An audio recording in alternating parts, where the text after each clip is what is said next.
Москва шаарындагы мекендештер үчүн бардык шарттары бар. Жаңы технологиялар менен жабдылган Medical Amir аттуу клиника өз ишин баштады.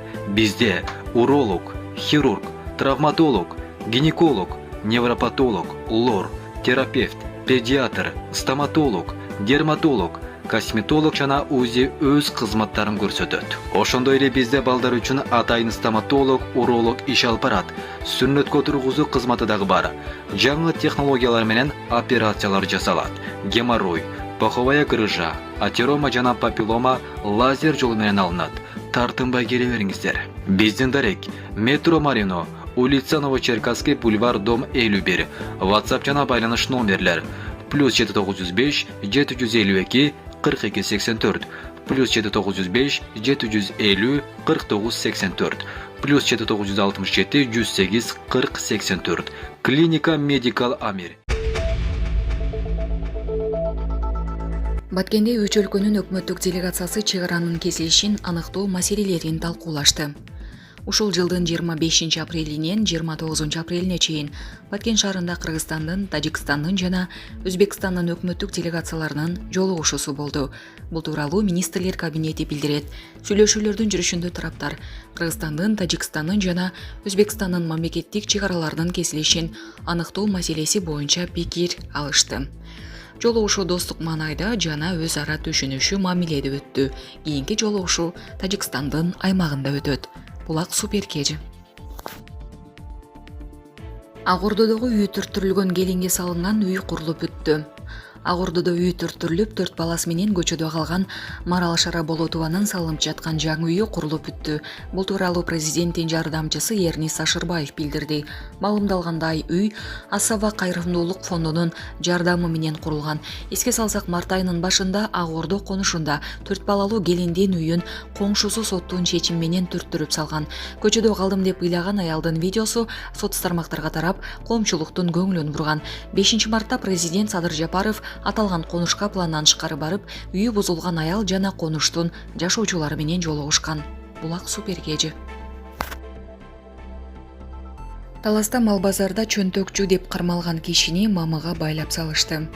Талас облустук ички иштер башкармалыгы Талас районундагы мал базардагы чөнтөкчүнүн мамыга байланган видеосу боюнча маалымат берди. Бүгүн 30 апрель эртең менен Талас районуна караштуу мал базардан болжол менен 25-30 жаштагы белгисиз адам акча уурдады деген чек менен кармалып, эл аны мал базардын батыш тарабындагы мамыга колунан жана белинен жип менен байлап коюшкан. Аталган билдирүү Талас райондук ички иштер башкармалыгынын электрондук журналына катталган. Текшерүү учурунда мамыга байланган жаран алгач өзүн Бишкек шаарынын 1993-жылы туулган жаранымын деп тааныштырган. Бирок кийин анын Ысык Көл облусунун Ысык Көл районуна караштуу Григоровка айылынын 1989-жылы туулган тургуну экендиги аныкталган. Шектүүнүн жанынан жалпы 35.200 сом табылган. Чөнтөкчүгө Талас облусунун Кара Бура районунун Бакайыр айылынын 1976-жылы туулган тургуну 60.000 сомун, Кара Бура районунун Чолпонбай айылынын 1999-жылы туулган тургуну асынып жүргөн кол сумкасынын ичинен 6.000 сомун уурдаткан деп айтылат маалыматта. Окуя боюнча аймакта бекитилген күзөт графиги боюнча бир нече милиция кызматкерлери иш алып барышууда.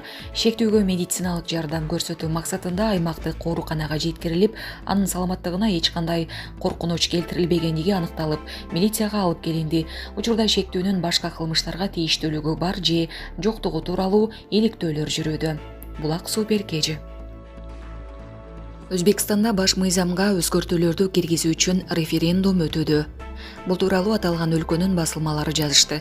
Маалымдалгандай, добуш берүү 10.758 шайлоо тилкесинде жүрүп жатат. Добуш берүүгө укуктуу деп 20 миллион жаран каттоого алынган.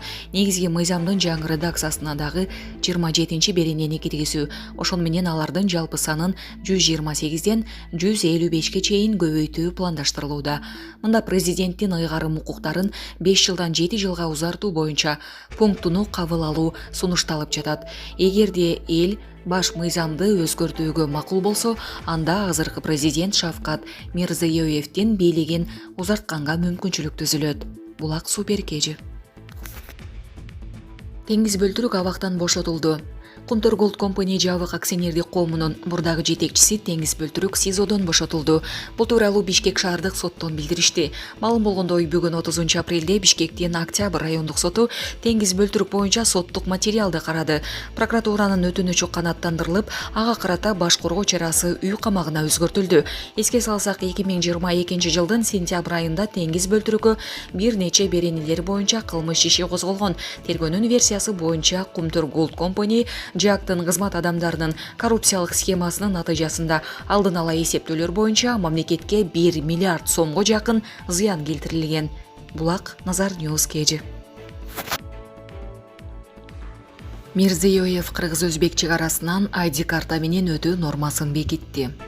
Өзбекстандын президенти Шавкат Мирзиёев Кыргызстан менен чек арадан өтүү боюнча эл аралык келишимге өзгөртүүлөрдү бекитти.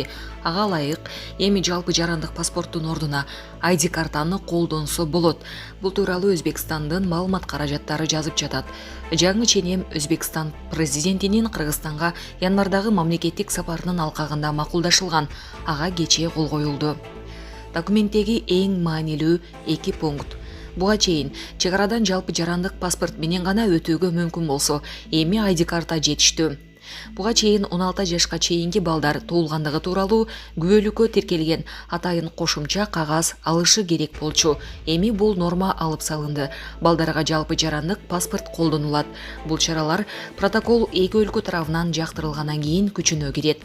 Кыргыз тарап тиешелүү мыйзам долбоорун иштеп чыккан. Аны бир нече күндөн кийин жогорку кеңеш карап чыгышы керек. Булак Спутник KG.